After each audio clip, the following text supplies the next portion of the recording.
Israel Iran যুদ্ধের আজকে 11 দিন। আমেরিকার হামলার পর ইসরায়েলের ওপর আক্রমণের তীব্রতা বাড়িয়েছে ইরান।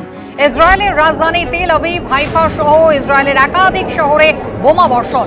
ইসরায়েলের এয়ার ডিফেন্স সিস্টেমের নজর এড়িয়ে আঘাত হানার হুঁশিয়ারি। ক্ষিপ্ত আয়াতুল্লাহ খামেনি। সমস্ত রকম ইউরেনিয়াম সুরক্ষিত এমনটাই দাবি করে আমেরিকায় স্লিপার সেলকে সক্রিয় করার হুঁশিয়ারি দিয়েছে ইরান। সংবাদ সংস্থা এপি সূত্রে খবর, ইসরায়েলের হামলায় ইরানে প্রায় 950 জনের মৃত্যু হয়েছে।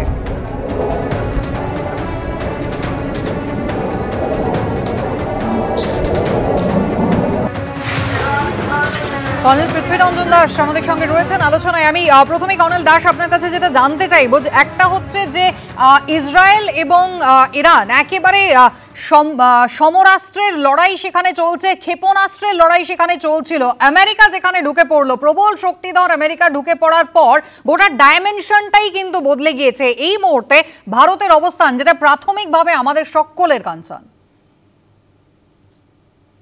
ভারতের অবস্থান যে দুটো যুযুযুমান দেশ ইসরায়েল এবং ইরানের সাথে সমসম্পর্ক বজায় রাখা, এইটা ভারতের স্বার্থে খুবই দরকার এবং ভারতের কাছে একটি বড় চ্যালেঞ্জ।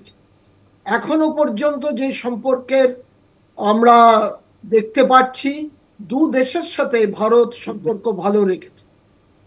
যেটা গত দুদিন ধরে আমরা দেখছি, ইরান ওখানকার যারা আমাদের ভারতীয় ছাত্রছাত্রীরা আটকে পড়েছিল, তারা যাতে বেরিয়ে আসতে পারে একটা সেফ প্যাসেজ করে 1 ঘন্টার জন্য, ওরা কোনো রকম আকাশ সীমায় কোনো বিপদ হবে না বলে আশ্বস্ত করেছে এবং একই সঙ্গে ইসরায়েলও সেটা মেনে নিয়েছে। এইটা আমার মনে হয় দু দেশের সঙ্গে সুসম্পর্কের একটি লিটমাস টেস্ট। কিন্তু যুদ্ধ বড় জটিল ব্যাপার, কোন সময় কোন মোড় ঘুরবে সেইটা নিয়ে একটা সবসময় আমাদের কূটনৈতিকবিদদের যতটা অ্যালার্ট থাকতে হবে, রাজনৈতিক নেতৃত্ব সেই ব্যাপারে নিশ্চয়ই সজাগ থাকবে। আমেরিকার সাথে সম্পর্ক আমাদের যেরকম আছে সেরকমই থাকবে, তবে প্রধানমন্ত্রী যেটা ঘোষণা করেছে যে রণাঙ্গন থেকে কোনো সিদ্ধান্ত হয় না, সেখানে আলোচনার মাধ্যমেই সিদ্ধান্তে আসতে হবে এবং আলোচনায় যদি বসতে হয়, যুদ্ধ কিছুক্ষণের জন্য হলে, কিছু দিনের জন্য হলেও বন্ধ করতে হবে।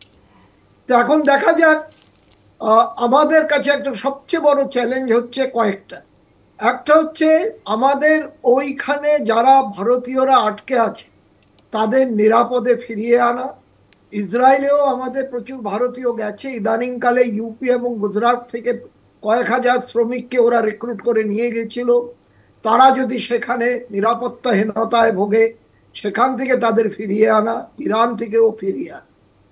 দ্বিতীয় হচ্ছে যে আমরা যেই সম্পর্কটা রেখেছি সেই সম্পর্কটাকে বজায় রাখা এবং ইসরায়েল এবং ইরান দুজনের মধ্যে ওরা যদি চায় ভারতের মধ্যস্থতা, সেখানে ভারত একটা সদর্থক ভূমিকা পালন করতে পারবে।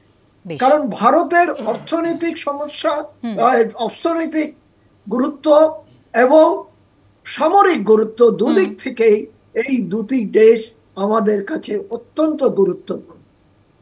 একদম।